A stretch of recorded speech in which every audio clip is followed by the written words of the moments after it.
À la une, deuxième jour du procès aux assises de 5 individus jugés pour avoir séquestré et torturé 2 Saint-Luciens dont l'un a décédé. Aujourd'hui, l'audition des experts a permis de mieux cerner la cruauté des sévices infligés aux victimes. 20% des enseignants ont suivi l'appel à la grève nationale relayé chez nous par 2 syndicats du secondaire et du primaire dans le collimateur. La suppression de postes et de classes à la prochaine rentrée. Ordinateurs, boîtiers et autres tablettes, le numérique est de plus en plus présent sur les bancs de l'école. Illustration au collège de Ducos, l'établissement le plus connecté de l'académie, vous le verrez. En décembre dernier, il a remporté 1 million d'euros à la Française des Jeux en Guadeloupe, sauf que le chanceux est introuvable et devra dire adieu à son magot s'il ne se fait pas connaître dans les 15 prochains jours. Bonsoir et bienvenue dans ce journal. Qu'est-ce qui a poussé 5 individus à se transformer en véritables bourreaux? C'est la question qui occupe depuis hier la cour d'assises de Fort-de-France. Les victimes sont 2 Saint-Luciens séquestrés et torturés en février 2012 au Robert. Aujourd'hui, les experts ont détaillé l'extrême violence des sévices infligés. Les témoins ont livré leur version avant que les accusés ne soient un à un appelés à la barre. Céline Chalonneau. Ce n'est pas beau à voir, ont-ils dit. Impressionnés, choqués, horrifiés, à la barre ce matin, certains témoins et experts n'ont pas mâché leurs mots pour décrire la scène de barbarie dans laquelle a succombé Alphus Sanifor. Tous sont unanimes, la volonté de frapper, de faire mal est bien visible. Il y a des certitudes et il y a des hypothèses. Les experts balistiques ce mardi devant la cour d'assises de Fort-de-France n'ont pas permis d'obtenir de conclusions probantes. À la lecture de la déposition d'Edwin Job, dans le box, les 5 compères sont à l'écoute. Sébastien, un des 2 frères accusés, se referme, prostré, la tête dans les mains, lorsque les mots de sa victime vivante l'accablent. Il ne peut s'empêcher de désapprouver certains propos en secouant la tête. Rappelons que depuis hier, ils sont 5, 2 frères, leurs cousins et 2 copains à être jugés pour actes de barbarie, enlèvement et séquestration ayant entraîné la mort. Vers 16 h, c'est Patrick Auman, 36 ans, qui expose le premier sa version des faits. Il semble vouloir minimiser son implication. Il n'aurait été que chauffeur, voire éclaireur. Il revient même sur certaines de ses déclarations lors de sa déposition devant le juge d'instruction. Il dit avoir eu peur lui-même pour sa vie. Où se cache donc la vérité? Question et précision. On aura beaucoup de mal, lors de ces premiers interrogatoires, à entrevoir un schéma cohérent et partagé par les protagonistes. Le procès reprendra demain avec l'audition des 2 frères et du cousin. 30% dans le premier degré, 12% au collège et 6% au lycée. Voilà les chiffres de la mobilisation dans l'éducation ce mardi, selon le rectorat. L'appel national à la grève a été donc relayé chez nous par le SNES-FSU et le SNUIPP. 70 postes d'enseignants et une trentaine de classes seraient menacées de disparaître dans notre académie à la prochaine rentrée. En fin de matinée, une délégation a été reçue par la rectrice qui s'est engagée à faire remonter les doléances au ministère. Rectrice et représentants syndicaux ont répondu à Isabelle Ferrière. La Martinique est plus touchée. Il reste encore 5 académies au niveau national qui sont touchées par les suppressions de postes. Mais c'est nous qui payons le plus de postes, qui payons le plus lourd tribut à la suppression de postes. Donc il faut absolument que ça se termine au plus tôt parce qu'il y a encore des élèves. Le nombre d'élèves par classe augmente. Depuis un certain nombre d'années, des classes de seconde à 35 élèves cette année dans le département, nous estimons que c'est beaucoup trop. La baisse démographique ne suffit pas à expliquer ces baisses. La preuve, c'est que le nombre d'élèves par classe augmente. Si le nombre d'élèves par classe augmente, ça veut dire qu'il manque des professeurs parce qu'on surcharge les classes. Si nous sommes obligés de fermer des postes, c'est que nous sommes face à une baisse démographique importante. L'Académie a perdu entre 2000 et 2014 plus de 13 000 élèves dans le premier degré et elle a perdu plus de 10 000 élèves dans le second degré. Et nous répondons en fermant beaucoup moins rapidement les postes que nous ne perdons d'élèves. Nous freinons le mouvement de fermeture de postes.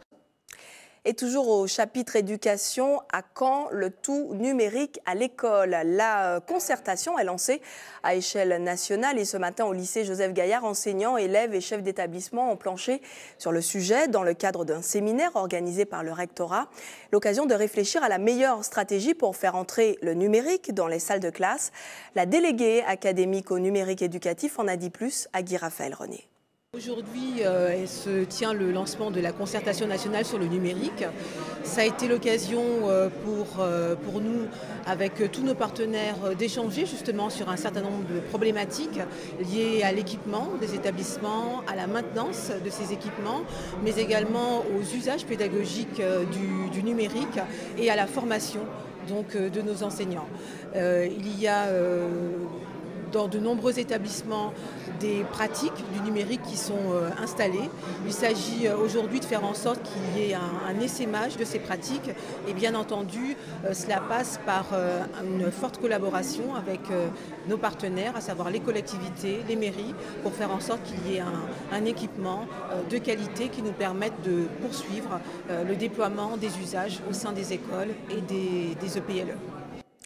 Une révolution numérique qui est déjà en marche au collège Asselin de Beauville à Ducos. Il fait d'ailleurs office d'établissement pilote en la matière. Les cours de mathématiques se font sur boîtier et les ordinateurs facilitent l'apprentissage de certains élèves.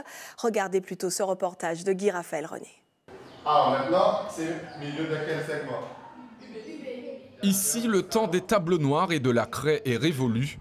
Aujourd'hui, le cours est projeté sur un écran et l'outil informatique omniprésent. Ce boîtier numérique a en quelque sorte remplacé les ardoises.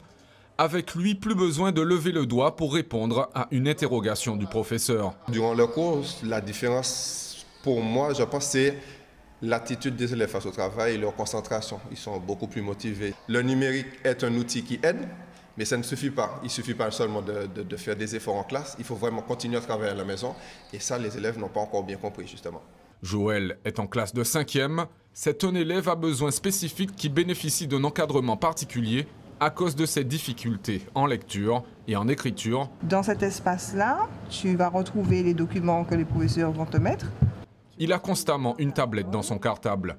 Je recopie directement ce qu'il y a sur le tableau ou bien ce qui est projeté. Au lieu que le prof soit obligé de déchiffrer tout ce que je mets sur le cahier, ils peuvent relire sur la tablette carrément. Il y a aussi la fonctionnalité vocale. C'est l'ordinateur qui lit la leçon pour toi. Et c'est ça qui est justement pratique. Des élèves plus motivés et plus en phase avec cette nouvelle pédagogie, car la manipulation de l'outil numérique n'a évidemment aucun secret pour cette génération. Le fait qu'on entre dans ce monde, qu'ils comprennent bien parce que c'est celui de leur génération, facilite la relation. Est-ce qu'on est déjà entré dans l'ère d'une pédagogie numérique ou Pas encore, c'est encore à construire, mais il est certain que le numérique facilite beaucoup d'approches de l'élève, ce qui rend les situations d'apprentissage beaucoup plus faciles. Au total, à Ducos, ils sont 937 élèves à profiter de ces nouveaux outils. Et d'ici 2020, l'Éducation nationale prévoit d'équiper tous les établissements scolaires. Les élus du Conseil régional réunis en séance plénière aujourd'hui, parmi les nombreux points à l'ordre du jour, la présentation du contrat de progrès, un dispositif sur 3 ans mis en place par la collectivité pour soutenir les communes dans leurs projets d'amélioration du cadre de vie. Premier bénéficiaire pour l'instant, les nouveaux maires élus en mars dernier. Isabelle Ferrière. L'heure du verdict pour le Gros Morne, Sainte-Luce et le Marigot. 3 communes qui sont venues motiver leurs projets dans le cadre du contrat de progrès, un nouveau dispositif mis en place par la région pour soutenir financièrement des projets sociaux, mais aussi d'aménagement. Des projets de rénovation d'églises, des projets de rénovation de plateaux sportifs, des projets de protection du bourg. Et aujourd'hui, nous apportons les financements pour permettre un démarrage rapide des travaux. Au Gros Morne, les chantiers concernent notamment l'hôtel de ville, le stade de football ainsi que l'église. Depuis 2009, après le tremblement de terre, eh bien, on a constaté que l'église était en très mauvais état et nous sommes sous le coup de fermeture. Et pour ce faire, il faut prendre des dispositions. Et c'est les dispositions, il faut qu'on aille trouver l'argent pour réparer le bâtiment. Au total, l'enveloppe destinée à la commune s'élève à plus d'1,5 million d'euros. Pour les 2 autres villes bénéficiaires, les subventions atteignent le million d'euros. Parmi les projets de Sainte-Luce, la création d'une épicerie solidaire, l'installation de la vidéosurveillance, mais également l'installation d'équipements. Il y a notamment des équipements tels que l'entrée du bourg, la première tranche de l'entrée du bourg, qui permettra de désengorger notamment le quartier des écoles, qui, avec le nombre de voitures actuelles, est très vite justement engorgé. Donc tous ces projets vont permettre justement d'améliorer le quotidien des lycéens. La mise en place de ce contrat de progrès succède au Marathon des communes, un vaste plan de relance initié en 2010 à l'arrivée de Serge Letchimy à la tête de la région. Ce nouveau dispositif n'aurait donc rien à voir avec les échéances électorales de la collectivité unique. Il n'y a pas de détournement opportuniste par rapport à une question électorale ou une proximité avec une élection. Je vous dis, depuis 2010, le président de région a toujours eu le souhait d'avoir une approche équitable et égale concernant chacune des communes. C'est d'ailleurs pour cela qu'il y a eu un plan de relance qui a concerné 34 communes sur 34, indépendamment des, on va dire, des échéances à venir et indépendamment notamment de leur couleur politique. 7 autres communes devraient également bénéficier de cette nouvelle subvention. Des villes où l'équipe municipale a changé lors des dernières élections en mars dernier. La région qui prépare d'arrache-pied un rendez-vous présenté comme historique. Demain, la Martinique fera très officiellement son entrée au sein de l'OECS, l'Organisation des États de la Caraïbe orientale, en tant que membre associé. L'adhésion sera actée à l'occasion du 60e sommet de l'OECS qui se tient les 4 et 5 février à l'hôtel Batelière. Que symbolise cette adhésion? Que va-t-elle apporter concrètement à notre île?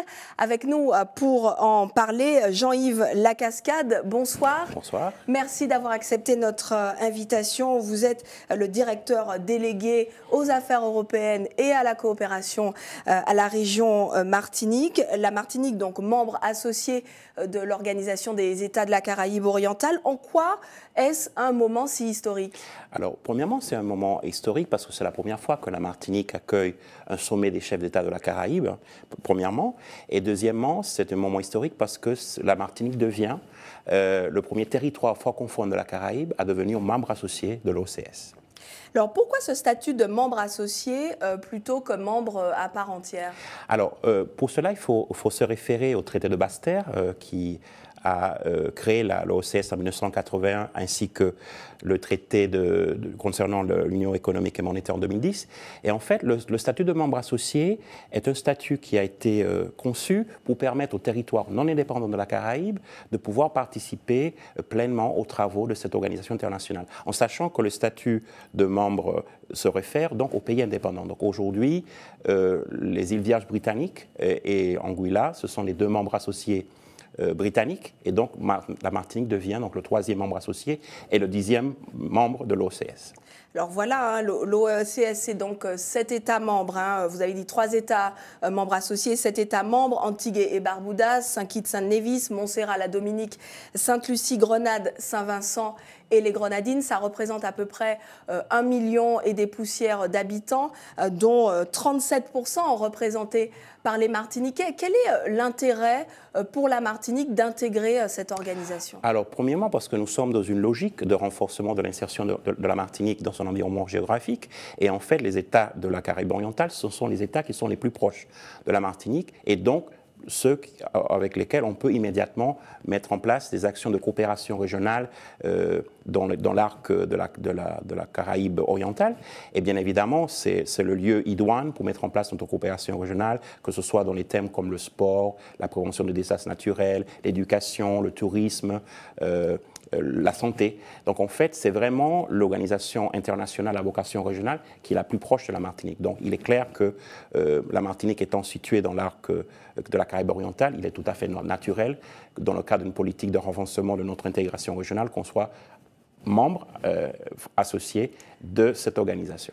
Alors, on a compris cette symbolique diplomatique, peut-être géopolitique. Vous avez aussi parlé de certains chantiers, mais encore plus concrètement, pour les Martiniquais qui nous regardent, qu'est-ce que ça va leur apporter dans leur quotidien? Est-ce qu'ils pourront, par exemple, circuler plus librement dans ces zones-là? Et puis, les chefs d'entreprise martiniquais qui aimeraient peut-être commercialiser leurs produits dans ces pays-là et ont encore beaucoup de mal parce que les barrières douanières sont fortes, les négative listes à Sainte-Lucie. Est-ce que concrètement, ça va changer ça aussi? Alors, je pense que de toute façon, il faut voir ça comme un progrès, une situation d'évolution. Il faut savoir que pour pouvoir changer les règles du commerce, pour pouvoir mieux comprendre les stratégies de développement de la sous-région, il faut déjà faire partie. Donc c'est un premier pas. C'est un premier pas. Ça veut dire que on sera vraiment présent dans toutes les instances décisionnelles de l'OCS, que ce soit au niveau des chefs d'État, que ce soit au niveau des ministres du Commerce, des ministres du Tourisme, et bien évidemment dans ces différentes commissions thématiques, il y a des projets concrets qui se développent. Et donc, si vous voulez, une chose très intéressante, par exemple, qu'un Martiniquais pourra répondre à des avis de vacances pour travailler au secrétariat de l'OCS. On pourra mettre ensemble des stratégies pour le développement des énergies renouvelables. Il y a le fameux projet de la géothermie qui va permettre un lien plus fort entre la Martinique et la Dominique pour la question énergétique. Il faut savoir également qu'on pourra organiser des business forums entre les entrepreneurs de la Caraïbe orientale. Et bien évidemment aussi, ça sera aussi une opportunité pour le développement des joint ventures ou des projets conjoints qui permettra aux produits de l'OCS avec les nôtres, avec la technologie martiniquaise, de pouvoir être réexporté vers l'Europe ou réexporté vers d'autres zones où l'OCS a des accords commerciaux. Merci Jean-Yves Lacascade pour toutes ces précisions. Donc on rappelle que ce sommet s'ouvre demain après-midi à l'hôtel Batelière. Restez avec nous, nous irons tout à l'heure sur l'îlet Ramier où des jeunes du RSMA ont pris leur quartier toute cette semaine pour nettoyer le site. Et puis dans le JT des communes, rencontre avec une jeune couturière qui habille et déshabille les femmes au fil de son imagination. Mais d'abord, cette question, qui a gagné le million en Guadeloupe? La Française des Jeux a lancé un appel pour tenter de retrouver le gagnant de la cagnotte My Million du 16 décembre dernier. Le chanceux est introuvable et s'il ne se fait pas connaître avant le 17 février prochain minuit, il perdra la totalité de son gain. Linda Kayarsi. C'est un avis de recherche peu banal que vient de lancer la Française des Jeux. Le joueur mystère qui a remporté 1 million d'euros à My Million n'a toujours pas retiré son gros lot. À partir de la date de validation, nous avons pour les jeux de tirage 60 jours. C'est la raison pour laquelle aujourd'hui nous lançons cette alerte, puisque l'échéance arrivera le 17 février 2015, donc 60 jours pour vérifier et encaisser les gains. Et le gagnant mystère ne s'est pas non plus présenté dans ce tabac presse à Saint-François où le ticket a été validé le 16 décembre dernier. Ce millionnaire, qui s'ignore, a en tout cas braqué les projecteurs sur le point de vente, dont le nom a été exceptionnellement communiqué par la FDJ afin de donner aux gagnants toutes les chances de se reconnaître. Les gens se posent beaucoup de questions. Où est-ce qu'ils ont gagné? Est-ce que c'est bien ici? Qui c'est? Pourquoi il n'est pas venu le chercher? Voilà quoi. Donc, nous, on a fait un maximum de... On a partagé sur Facebook, on a mis des affiches. On aimerait effectivement que le client se rappelle qu'il a fait un loto chez nous et qu'il est gagnant. 1 million d'euros, c'est pas négligeable. Et depuis ce matin, le tabac presse voit défiler des joueurs réguliers, occasionnels, ainsi que les superstitieux, persuadés que l'endroit leur portera chance. Eh bien oui, c'est fait pour faire rêver, effectivement. Si on ne rêve pas du gros lot, on n'achète pas. C'est sûr, on ne joue pas. Alors c'est pas vous l'heureux gagnante? Je pense pas. Vous jouez ou pas? Bah, ça faisait longtemps que j'avais pas joué. C'est perdu, ma belle. Bah voilà. Tu prends le consenti? En tout cas, le temps presse pour le millionnaire potentiel puisque le mardi 17 février minuit, le délai de paiement sera dépassé et le magot remis en jeu. Dans l'actualité sportive, coup d'envoi ce soir de l'édition 2015 du Trophée Mutuel Margaillard. Au menu à partir de 20h, Club Colonial RC Rivière Pilote. Et demain, le choc attendu entre le Golden Lion et le Club Franciscain. Le point sur ces deux demi-finales avec Karel Chassol. La demi-finale allée du Trophée Mutuel Margaillard débute ce soir. À 20h, le Club Colonial reçoit le RC Rivière Pilote au stade Pierre-Aliquer. Deux formations qui ont l'habitude de disputer cette compétition. Les clubistes, vainqueurs en 2012 du trophée, nourrissent donc de grandes ambitions pour cette nouvelle édition. Les cadres techniques du Club Colonial ainsi que les joueurs ont décidé de prendre cette compétition à cœur, c'est-à-dire d'essayer d'aller au bout parce que nous avons déjà loupé la Coupe de France en début de saison, un début de championnat un peu hésitant. Donc le tournoi Margaillard arrive en temps et en heure pour pouvoir redorer notre blason. Et que dire du Racing? Si les Violines ont été battus en finale l'an dernier, ils ont remporté la compétition en 2006 et 2013. Mais avec la véritable saignée qu'a connue le club à l'intersaison, les ambitions sont donc plus mesurées. Nous sommes plus modestes cette année, c'est-à-dire tout simplement figurer le mieux possible, avec nos armes, avec nos faiblesses, parce que c'est vrai, il faut dire les choses comme elles. L'effectif a changé, l'effectif est plus jeune, et cet effectif mérite tout simplement plus de constance, plus de travail, tout simplement. C'est un effectif en apprentissage. L'autre demi-finale constitue demain 20h à Saint-Joseph un véritable choc entre le Golden Lion et le club franciscain. Pour sa première, le Golden Lion, qui s'est largement renforcé avec entre autres les Gorons, Hérel ou Hurlier, entend passer l'obstacle franciscain. Après une belle épopée cette saison en Coupe de France, l'actuel second du championnat de DH chasse derrière le Lion du Golden. Vainqueur du trophée Mutuel Margaillard à 5 reprises, le club franciscain entend, comme chaque fois qu'il participe à une compétition, gagner. Le Golden Lion s'est renforcé certes cette année. Nous ne nous sommes pas renforcés comme eux parce que notre objectif c'est de faire jouer surtout avec les jeunes et c'est ce que moi je pense que tout le monde voit.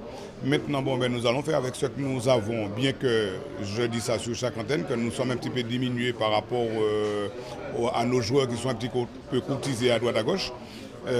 Finalement nous allons essayer de faire avec ce que nous avons. Demi-finale aller ce soir et demain, match retour les 24 et 25 février prochains. 3 février 2011, 3 février 2015, 4 ans aujourd'hui que le penseur du tout monde nous a quittés. Édouard Glissant est, vous le savez, enterré au cimetière du Diamant où une veillée poétique se tient en ce moment même auprès de la stèle érigée à la mémoire du poète par Victor Anisset. D'autres manifestations sont au programme ce vendredi à 19h à l'habitation Saint-Étienne et samedi à la maison Glissant, Pointe-Chérie, au Diamant. C'est la fin de votre journal régional. Tout de suite, coup d'œil sur l'actualité dans vos communes et vos quartiers.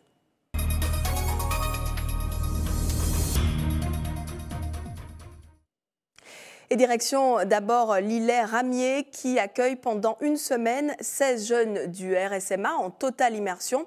Ils participent à un chantier d'application, débroussaillage, élagage ou abattage.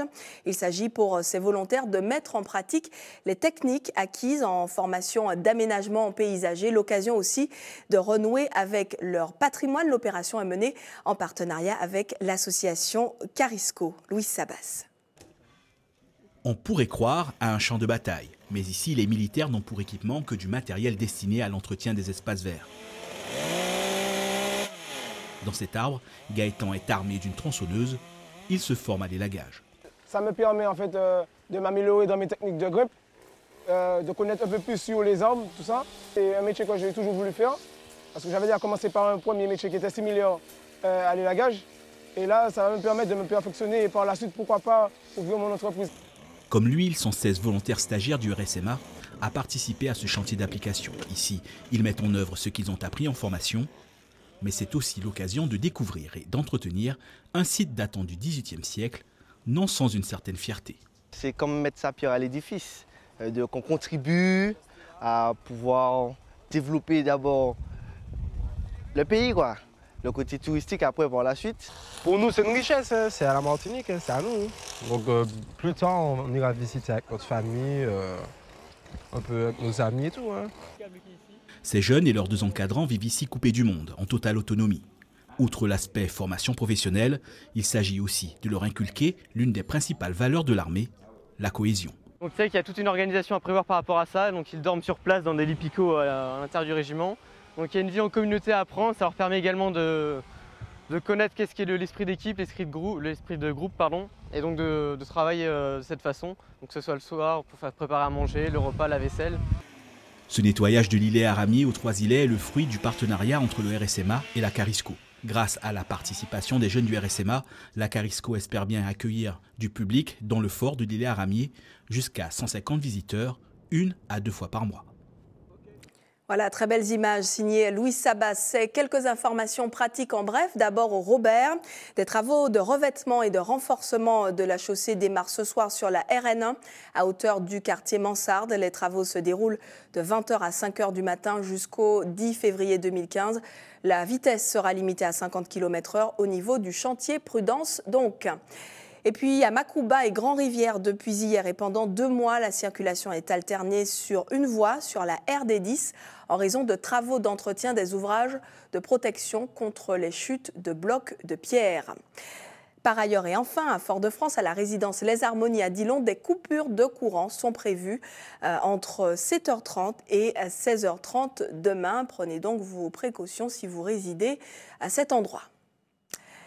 Maintenant, dans le JT des communes, rencontre avec une jeune couturière, une styliste qui s'est formée peu à peu. Elle habille et déshabille, vous allez le voir, les femmes au fil de son imagination. Rencontre avec Hubert Bornil et Michelet François. Une envie de changement, d'évasion, d'originalité, mais pourquoi pas faire connaissance avec notre amie Lindsay qui compose des modèles. C'est une créatrice de mode et qui propose aujourd'hui une gamme pour la Martinique, une jeune femme pleine de talent, en tout cas qui recherche l'originalité comme on peut le voir. Le talent est partout en Martinique et force est de reconnaître que nos jeunes femmes ne manquent pas d'ambition. Ici Lindsay dans ses œuvres. Donc là, c'est un tracé de short que je fais. Diplôme en poche, la styliste a eu le privilège de côtoyer quelques couturiers réputés avant de se lancer dans son affaire. Ça fait 7 ans que je suis dans ce métier-là et ça fait 2 ans que je me suis déclarée. Aujourd'hui, la jeune femme peut enfin évaluer ses acquis. Que de chemin parcouru pour se faire une place dans le milieu très sélect de la couture martiniquaise. C'est un métier que j'ai toujours aimé depuis toute petite par rapport à ma grand-mère qui était dans la couture. Et la voyant coudre, ça m'a incité et je me suis dit, ok, pourquoi pas dans la mode, voilà. Les modèles qu'elle dessine ont tous leur originalité et peuvent aller jusqu'à surprendre tellement ils sont décomplexés. Décomplexés, oui, mais jamais dans la démesure. La clientèle revient vers les couturières, elle revient vers les stylistes parce que c'est une forte demande. Donc effectivement, de nos jours, les femmes de certains segments aiment s'habiller de styles différents, être uniques. Donc c'est pour ça qu'elles ont recours à nous. Donc justement, l'action va se développer. Enfin, pour être un peu plus complète, Lindsay fait aussi dans la location de vêtements. Quant à ces modèles, on peut les voir lors de défilés ou en présentation privée. Ah, c'est ça? Ça va? Tout à fait. Jusqu'à là, je suis bon? Oui, jusqu'à là, ça va. Ok. Voilà, ben, j'ai eu mon coup de couture. En tout cas, vous avez pu apprécier le travail réalisé par cette jeune femme. Des idées peut-être pour les fêtes à venir, notamment la Saint-Valentin, les gars. Autonomie, dépenser ton corps parfait, économie. Devant toutes les bladadada, from French Guyana to Madadada, to the soil of Tipi, badadada, ou calonne toutes ces bougas, bababa, ton maillot jalouse à tout cas, bababa, hit combo, baissé, bababa, go go go, go go là-haut, t'es en bababa, au souhait à toute femme, gain, sont pas chiquis, donc. Voilà, c'est la fin de votre journal local, régional et des communes. Restez avec nous dans une poignée de secondes. Vous avez la parole dans Tchepeya.